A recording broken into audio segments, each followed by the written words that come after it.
Hi, so welcome back to Real Auto Reports. Today we have the 2013 Infiniti M35H. This is the real video, the real review, where we give you all the details we can think of or possibly dig up on this vehicle. So we're going to jump in the driver's seat, hit the road, and really get in depth on this sports luxury hybrid sedan. So let's go. Hi, so welcome back to Real Auto Reports. As I said, we are in the 2013 Infiniti M35H. This is the hybrid model. And, well, what we really want you to know about this vehicle is all the details. So we're going to talk a little bit about how it drives, a little bit about its performance and fuel economy, and just some of the features that you might want to know, especially at a $66,000 is tested price range. There's a lot that we want to tell you about so that you know what value you're getting for that money. So, I guess first thing is we need to talk about what sets this car apart from competitors like, say, the Lexus GS sedan that's the hybrid, the 450h. So let's talk about that coming up. So really, this vehicle is one of those different kinds of hybrids. It's a vehicle that, well, when you look at it, you think, wow, that's a nice sedan. It looks kind of sporty, but it's still muted in its design. It doesn't look overdone. It's not too jarring to the eye, so it still has that luxury appeal. But then you realize it's got the big hybrid badge on the side. And then you go, okay, well, Infinitis are known for their performance, and this car is no exception at all. This vehicle is a 360 horsepower vehicle, 360 total system horsepower with the hybrid. So what is that? How does that compare? Well, if you're going to buy the M37, then you're going to get 330 horsepower. So already you can see that the hybrid has more power because of the electric assist. Now, it only comes in rear-wheel drive, which is something that I think you'll see start to change, especially since things like the RX Lexus SUV is an all-wheel drive hybrid now. So Infiniti is also known for their all-wheel drive lines, along with Lexus and Toyota. So I think we'll start to see more all-wheel drive hybrids, especially in these sedans. But this vehicle will do 27 miles per gallon in the city and 32 out on the highway with a 29 mile per gallon combined. So basically, when you look at that compared to the M37, well, your city miles per gallon is going to be basically what is close to the highway mile per gallon of the 37. Now, why do they call this an M35? Well, I'll tell you. M35 designates the engine, the liters actually. So 3.5 liter V6 in this hybrid, which is what they used to put in a lot of the M's back some time ago. And then they've upgraded to the 3.7 motor that was originally developed for the 370Z. That's where we first saw the 3.7 liter. So now you're getting the 3.7 liter in other vehicles. You'll still find the 3.5 Nissan motor in the Maxima, but I suspect that will change as well. And we've started to see all the Infinitis, including the G37 Coupe and G37 Sedan, have this 3.7 liter you now find in the M37. But the hybrid doesn't need the big V6 because it's got the electric assist and it has 30 more horsepower because of it. So that's some interesting pieces to this hybrid puzzle. There are also some interesting additions to this car because it is a hybrid. So one of those is you have the Snow, Eco, and Sport Select down here in normal, which is the dot, but it doesn't say normal. But there is a normal mode. When you're in Eco, in the hybrid, you don't just get different shift points and things like that. It actually has an Eco pedal as an option in this vehicle as tested. And the Eco pedal actually forcibly presses against your foot so that you don't press the pedal so hard. So you'll feel it kind of give you resistance and you'll see this Eco light on the dash. It's green right now. If I press harder, it's going to start flashing and giving me resistance on the pedal. And if I really get into the throttle, it's going to start going but it's going to give me a yellow eco light. So, or well, it's actually amber, kind of like the warning light. So that's something interesting about the hybrid. It really does try to get you to drive more economically, especially in eco mode. And then you've got your snow mode and your sport mode. And have no fear, this car is still very sporty. In fact, it's probably the sportiest four-door luxury sedan that I've driven with the hybrid system on it, because it's still, when you put it in sport mode, you turn off the traction control, you can definitely get the tires to chirp in this, and even in eco mode from a dead stop, if you really nail the pedal to the floor, this vehicle will really move. So Infiniti has kept that sense of performance and sportiness in the hybrid, which is why you'll also probably notice that city mile per gallon, that 27 miles per gallon, is different from like the Lexus or the Toyota brand, because typically their vehicles will see a higher mile per gallon in the city and a slightly less out on the freeway. They're tuned for super economy in the city in that hybrid system. You can still see there is more of a bias here in this Infiniti sedan for it to do less in the city and more on the highway, more like a normal gasoline-powered car without the hybrid assist.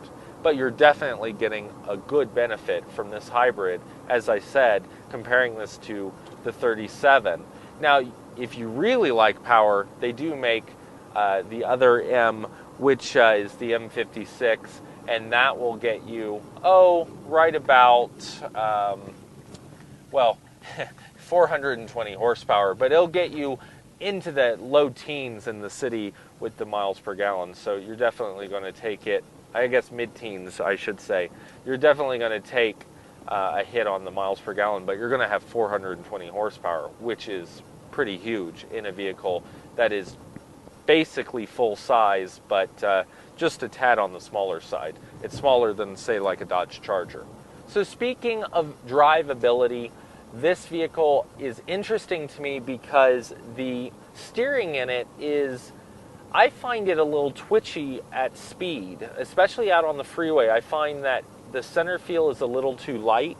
It's something I notice right off the bat. It likes to wander around if you're not paying attention to how much input you're giving it, especially if you're driving and you're on a road that has a cant. I find that the center feel could use to be firmed up, and the variable steering in this setup I find a little, a little interesting. I feel like it could be lighter at low speed and a little heavier at speed.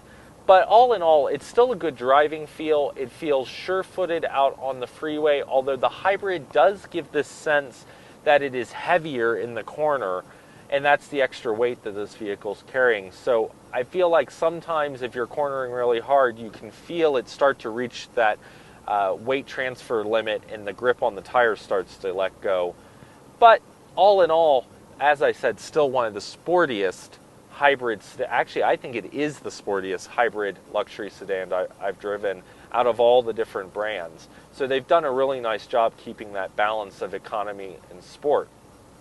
From a comfort in the driver's seat, it's got decent bolsters. It's not over bolstered, and you don't have as much adjustment in these seats as we've seen in some of the vehicles that we've tested. Definitely not as much adjustment as we saw in the GS450H from Lexus, where it had, I think that seat, I'm trying to remember now, but I think it was 16-way adjustable. It may have been more, maybe 18-way, but it had the back that adjusted and tilted. This really has a general one-stage lumbar, and then you've got your back, forward and back, and then you've got, the 6-way cushion. So this is more of an 8-way seat with the lumbar, and I think that, there's no power bolsters, there's nothing like that. So I think from that perspective, there's no extension for your thighs. I think they could upgrade this vehicle, especially for $66,000 as tested, right in that range, a little bit over. I think we could see a little bit more out of Infiniti. But I'm not going to ding them too much on that. It's just something I noted. Do note that from a features perspective, actually, one thing on that. So on the driver's seat, I feel like I have enough room. I'm a little bit over 6 foot. I feel comfortable. I don't feel like I need more room. In the passenger seat, our 6 foot plus passengers, and even just under 6 foot, they noticed that that front seat didn't go back as far as they thought it should. So they kept kind of like trying to get away from the footwell, and it looks like the footwell has less room on that passenger side than the driver's side. So there might be some electronics back there that cause them to give it less room, or it could just be the perspective.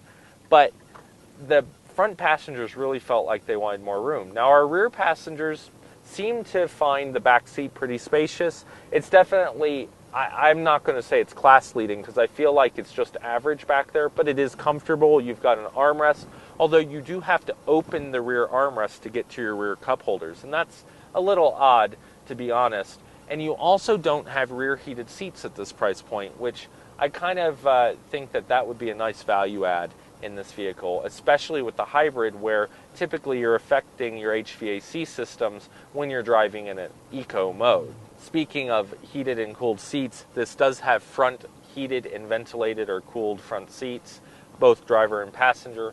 You've got your memory seat settings on your driver's side here, but you only have 2 settings. And as I mentioned in the first impression, I kind of think that a third setting would be nice on a car of this tier, because it's nice to sometimes have a valet setting, or like I know a lot of women out there that have, you know, they wear heels sometimes or flats sometimes, and having 2 settings plus their husband or significant other would be very helpful. So I do notice that when I get in and out of cars, but 2 is not all that unusual, but 3 is really nice. You see that in the Mercedes and BMWs and stuff like that. So just another note, this vehicle does have a heated steering wheel, so it's something that I think you really could get used to in the winter, because you've got your heated seat, your heated steering wheel, and that's a nice add. But that is an option that was added to this particular vehicle. Let's see, what else can I tell you about this car? It has navigation, it has Bluetooth audio and phone connectivity, which you can see because my phone is actually ringing right now as I record this. It's got a rear sunshade that you can put up for your rear passengers, and you do have the Bose audio upgrade in this model at this level. And I'll tell you what those packages are here in a second.